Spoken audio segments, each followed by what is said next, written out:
Hello दोस्तों, स्वागत है आप सभी लोगों का सम्राट अकेडमी में। तो दोस्तों, मेरा नाम है आकाश और इस वीडियो में स्टूडेंट हम बात क्या करेंगे कि हिंदी में जो आपका रस और छंद और अलंकार के बारे में। जो ये 6 नंबर का पूछा जाता है, दो नंबर का दोनों पूछा जाता है। ये भी 2 नंबर का, ये भी 2 नंबर का, ये भी 2 नंबर का, और तीनों मिला के 6 नंबर का। ये आपका तो फिक्स रहता है, ये तो आप जानते ही, ये तो फिक्स रहता है। बहुत ही आसान तरीके से मैं बताऊंगा। इसको याद करने के लिए ट्रिक भी अच्छे ढंग से मैं लिख के लेकर आऊंगा, ताकि ये 6 नंबर आपका इस वीडियो से एकदम बिल्कुल तैयार हो जाए। ठीक है स्टूडेंट, तो वीडियो का भी लाइक नहीं है तो प्लीज़ लाइक कर दीजिए, और चैनल पर नए हैं तो प्लीज़ चैनल को सब्सक्राइब। अब हम लोग टॉपिक वाइज पढ़ रहे हैं, सब्जेक्टिव टॉपिक वाइज। ठीक है, एक एक वीडियो में एक चैप्टर के सभी इंपॉर्टेंट क्वेश्चन पढ़ रहे हैं। तो इस वीडियो में देखिए, आज मैंने हिंदी का है, तो हिंदी में तब क्या बताना आप लोगों को, चैप्टर वाइज क्या पढ़ाना है। हिंदी में ये जो ग्रामर है, तो इसमें मैंने रस ले लिया, छंद ले लिया, अलंकार ले लिया। 6 नंबर इस वीडियो में मैंने तैयार कर लिया। ठीक है, तो वीडियो को लाइक नहीं किया तो प्लीज़ लाइक तो करिए। ठीक है, लाइक तो करना है आप लोगों को। चैनल पर नए है तो चैनल को सब्सक्राइब करना है। मेरा टारगेट है 5000 सब्सक्राइबर का। ठीक है, जो कि 3000 सब्सक्राइबर हो गए, 2000 सब्सक्राइबर हो मुझे 4 हैं, जो कि मेरा जो सपना पहला फर्स्ट टाइम है वो पूरा हो जाएगा। ठीक है, जो कि आप लोग के ही सहायता से पूरा हो पाएगा, नहीं तो अन्यथा नहीं हो पाएगा। ठीक है, तो आप लोग हेल्प करते रहिए। आपके लिए जो भी जितना भी हेल्पफुल वीडियो होगा सब कुछ मैं लेके आने वाला हूँ। ठीक है, तो चलिए अब हम लोग रस छंद अलंकार पढ़ेंगे। बहुत ही अच्छे ढंग से पढ़ने वाले हैं हम लोग। चलिए स्टूडेंट देखते हैं। तो देखिए यहाँ पे रस छंद अलंकार। पहले हम बात करेंगे स्टूडेंट रस के बारे में। देखिए वेरी मोस्ट इंपोर्टेंट, पहला हम लोग पढ़ेंगे क्या, हास्य रस। उदाहरण सहित में लेकर आए हूँ बहुत अच्छे ढंग से। ठीक है, पहले हम पढ़ेंगे हास्य रस। हेडिंग आप डालिए, लिखिए कि हास्य रस का अस्थाई भाव हास होता है। किसी व्यक्ति के अनोखे रूप, आकार, वेश भूषा आदि को देखकर हृदय में जो आनंद या विनोद का भाव उत्पन्न होता है, वहाँ हास्य रस होता है। देखिए कितना वेरी मोस्ट इंपॉर्टेंट, मतलब बहुत ही अच्छे ढंग से शब्दों में लिखा हूँ, तुरंत आपको याद हो जाएगा। हास्य रस किसे कहते हैं स्टूडेंट, तो हास्य रस का अस्थाई भाव क्या होता है, हास होता है। किसी व्यक्ति के अनोखे रूप, आकार, वेशभूषा आदि को देखकर हृदय में जो आनंद या विनोद का भाव उत्पन्न होता है, वहाँ हास्य रस का होता है। देखिए तुरंत याद हो गया होगा आप लोगों को, लेकिन स्टूडेंट उदाहरण भी आपको देना। देखिए उदाहरण भी कितना सिंपल में लेकर आया हूँ।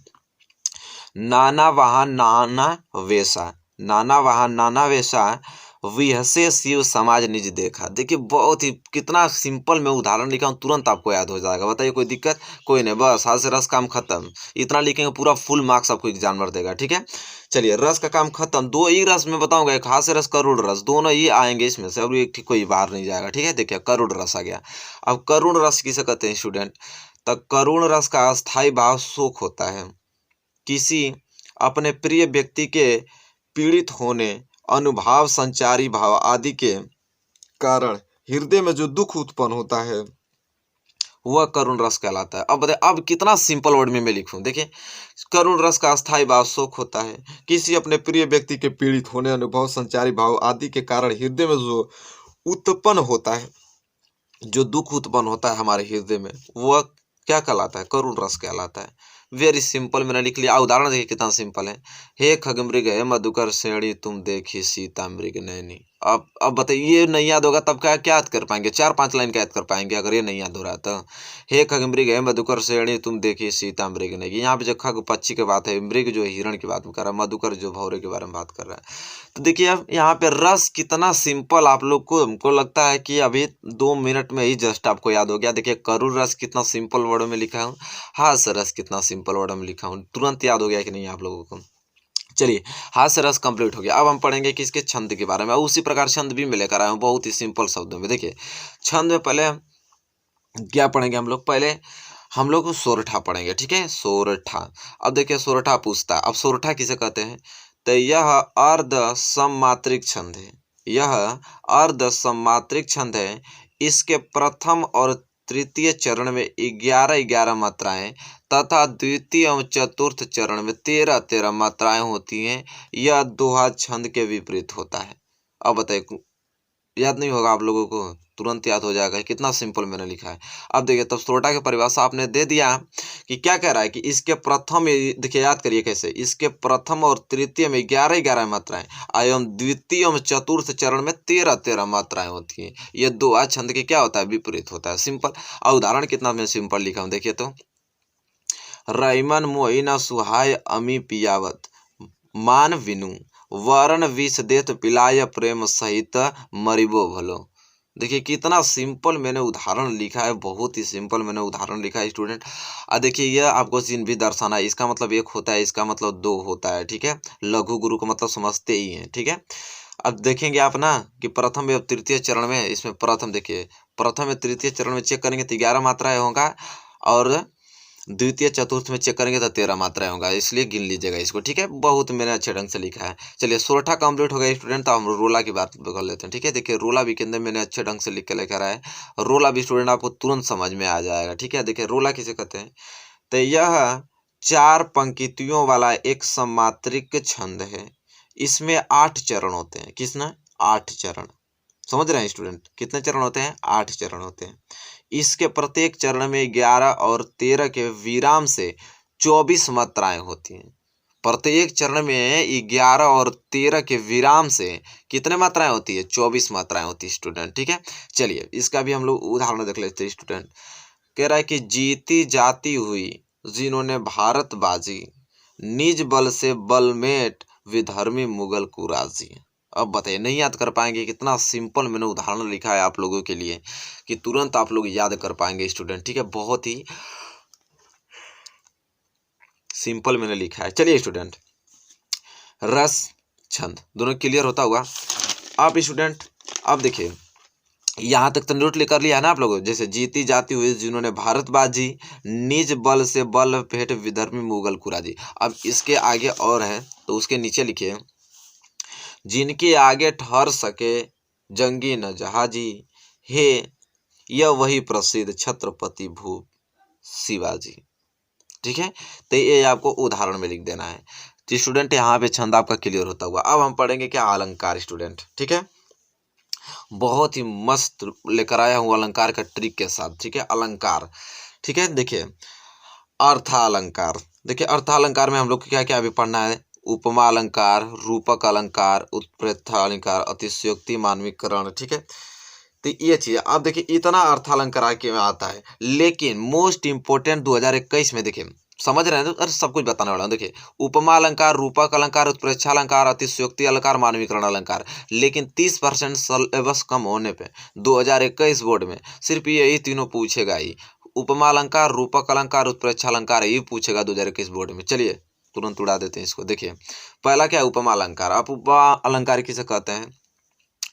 तो स्टूडेंट उपमा अलंकार उसे कहते हैं कि जहाँ किसी वस्तु या व्यक्ति की किसी अन्य वस्तु या व्यक्ति से समान गुणधर्म के आधार पर तुलना की जाए या समानता बताई जाए, वहाँ उपमा अलंकार होता है स्टूडेंट। कितना सिंपल मैंने लिखा है कि उपमा अलंकार किसे कहते हैं? जहाँ किसी वस्तु या व्यक्ति की किसी अन्य वस्तु या व्यक्ति से समान गुणधर्म के आधार पर तुलना की जाए या समानता बताई जाए, वहाँ उपमा अलंकार होता है। जैसे में कि राधा के चरण गुलाब के समान कोमल हैं, तो यहाँ पे जो चरण है वो गुलाब से तुलना किया गया है कि जो राधा के चरण है वो गुलाब के समान कोमल हैं, ठीक है। जितना गुलाब कोमल होता है उतना राधा के चरण कोमल हैं। तो देखिए कह रहा है कि किसी दूसरे वस्तु को किसी एक वस्तु से क्या समानता, उसका उसके गुणधर्म का क्या आधार पे क्या तुलना किया जाए, वहाँ पे समानता बताई जाए, उपमा अलंकार होता है। वेरी सिंपल है, तुरंत याद कर लीजिए, इतना सिंपल कहीं नहीं मिलेगा आप लोगों को, ठीक है। चलिए उपमा अलंकार हो गया होगा, तो चलिए देखिए रूपक अलंकार। अब रूपक अलंकार क्या कहता है स्टूडेंट? कि जहाँ उपमेय में उपमान का भेद रहित आरोप किया जाता है, अर्थात उपमेय और उपमान में अभिन्नता प्रकट की जाए, वहाँ रूपक अलंकार होता है।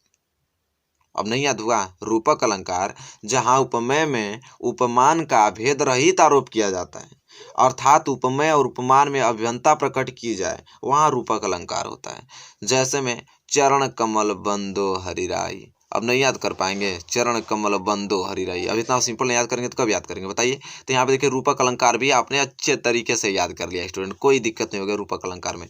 अब स्टूडेंट हम क्या पढ़ेंगे? तो स्टूडेंट अब हम पढ़ रहे हैं किसमें? उत्प्रेक्षा अलंकार, जो कि लास्ट है, ठीक है। उत्प्रेक्षा अलंकार क्या होता है स्टूडेंट? कि जहाँ उपमेय में उपमान की संभावना की जाए, वहाँ उत्प्रेक्षा अलंकार होता है।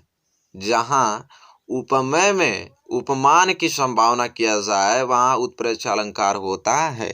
अब जैसे में धाय धाम काम सब त्यागी मनहु रंक निधि लुटन लगी।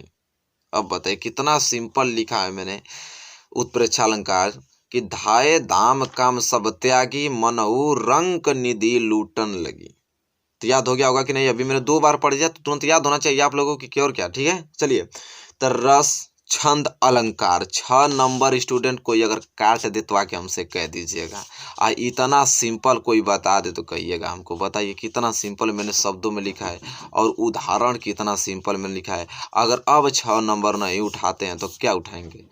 तो वीडियो कैसी लगी है? 200 लाइक फटाफट तुरंत पहुंचाइए और चैनल पे नए हैं तो सब्सक्राइब कर दीजिए, वीडियो को शेयर कीजिए और लगातार क्वेश्चन प्रोवाइड होते रहेंगे। इतना बेहतर तरीके से तैयारी कराऊंगा कि 85 या 90% कुछ नहीं आँख बंद करके लाएंगे। हाँ, बस जो बताऊंगा वो याद होनी चाहिए आप लोगों को। ठीक है, तो चलिए अब तीनों टॉपिक में तो कवर कर लिया हूँ। तो अब मिलेंगे नेक्स्ट वीडियो में, तब तक के लिए आपसे धन्यवाद।